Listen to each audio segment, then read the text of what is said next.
You might be earning the most money you've ever made in your life, but why do you still feel stressed about money? Why does it feel like your big paycheck is suddenly disappearing at the end of each month? Why do you feel like it takes more and more money for you to survive every day? One, there's economic inflation to blame, of course, but let's focus on something you can control, which is your own lifestyle inflation. So what's lifestyle inflation? Plain and simple, lifestyle inflation, also known as lifestyle creep, is when your income goes up and your spending creeps right up to meet it.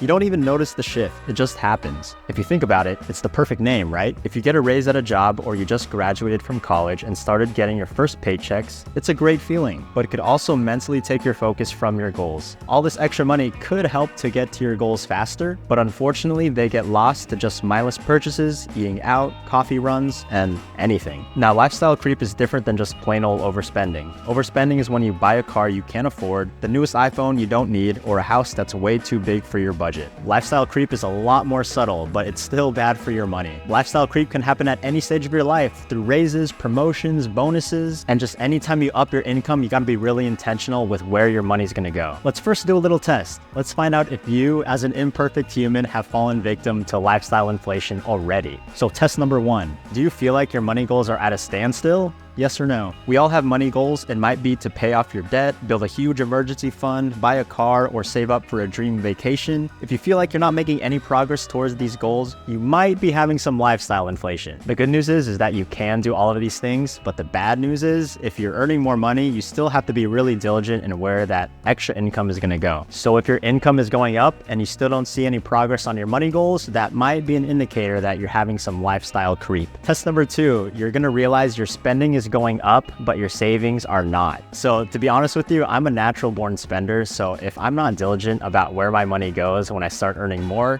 I'm gonna lose track of it. I'm probably gonna spend it mindlessly. Test number three, little luxuries have now become common habits. Remember when getting an iced vanilla latte was just a reward for yourself every few months versus now you get it probably every day? That's an example of lifestyle creep. For me, I used to have sushi only on special occasions, but now it's probably something my wife and I do a few times a month. So in that case, we're also guilty of it. Whatever it is, hear this. It's okay to spend money on fun things as long as you plan for it. So if you want to spend that iced vanilla latte and you put it into your budget, it's no longer a mindless impulse purchase, but actually something you've been planning on doing anyways. So I hope you can see that treating yourself like Tom and Donna from Parks and Rec, it's okay to do it if you plan on it, but if you're doing it mindlessly and off of impulse, then that's when it can get destructive to you and your money goals. So how do we fight this lifestyle creep? Let's start by making a plan. The rest of this video is all going to be about what we can do ahead of time to make sure we're not falling victim to this and that our extra income is now going to a specific purpose. Number one, first off, you need a plan for your future. Decide on what's important to you, why you're saving money in the first place, and get really crystal clear on what your financial goals are. So in the next 5 years, if you want to buy a house, maybe save up for a car, maybe get out of debt,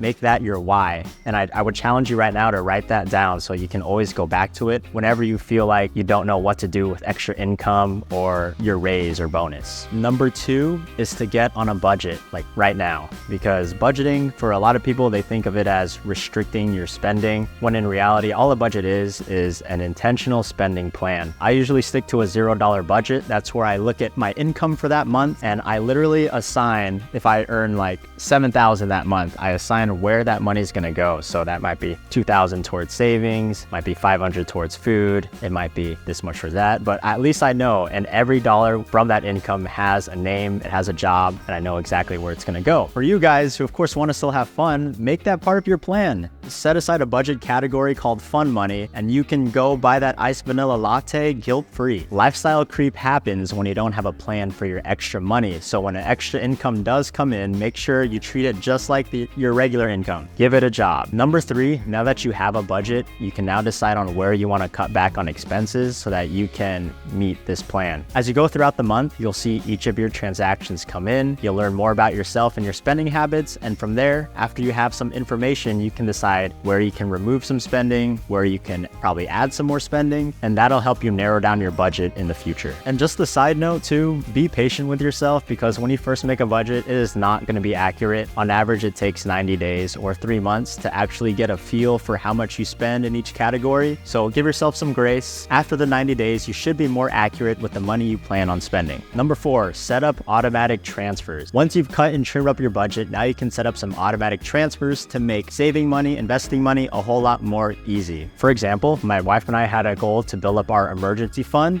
which by definition should be 3 to 6 months of expenses. To make that easy on us, we set up an automatic transfer from our normal checking account where we do get paid to send $2,000 every month towards our high yield savings account at CIT Bank. So now we didn't even have to think about saving up for our emergency fund. It was already locked and loaded each month that we were going towards our goal. If you already have your emergency fund and you're now focused on investing, you can set up automatic transfers to invest 10 to 15% of your income to your Roth IRA, to whatever retirement accounts you have, so that it can be a whole lot easier for you to manage any extra income as well. Number 5, while you're getting through all these technical tips and skills, I want you to always make sure that you understand and continue to get to know your own money mindset. That could come from talking to your spouse, talking to your family, learning about where your money beliefs come from, and just becoming more self-aware about how you treat money and what your relationship is with money. If you can get a handle on your money mindset, you can get a handle on your life. And number 6, one of the most powerful ways to avoid lifestyle creep is to do a social media cleanse. Think about who you follow and delete any accounts that make you feel discontent or make you feel some type of social pressure to buy more things. For me, as my wife and I were planning our wedding, it was easy to get caught up with other people's wedding posts, their reels, and just getting all this fluff and these ideas of things we didn't have in our own wedding that made us feel like, wow, we need to now purchase these things to have a good wedding like theirs. So in a case like that, it makes sense to sometimes unfollow those accounts. And even as you go throughout your daily life, you'll find lifestyle influencers that seem to have it all because they have this thing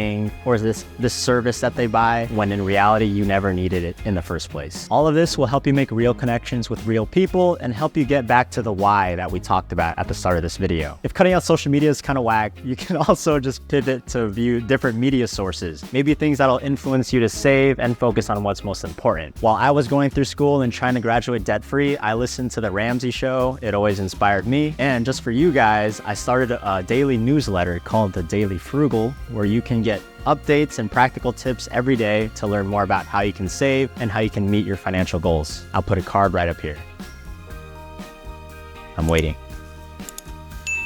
All right, thank you for subscribing. So I know this video said 6 points, but I'm gonna throw in a 7th just for you guys. This one's probably gonna be the most helpful, and it's one that really works for me. Number 7 is to practice generosity. So how can giving back help? Lifestyle creep generally comes from us just thinking about ourselves, but if we have a higher purpose, and part of our why is trying to help others, help our family, have time freedom to be able to do service projects around our community, then we'll be less likely to spend that extra money on ourselves. This is a great way to make a shift in your money mindset and help others at the same time. If you want some further help in avoiding overspending, I have another video right here. If you click on it right now, I'll teach you other tips to live a less financially stressful life. Thank you. Peace.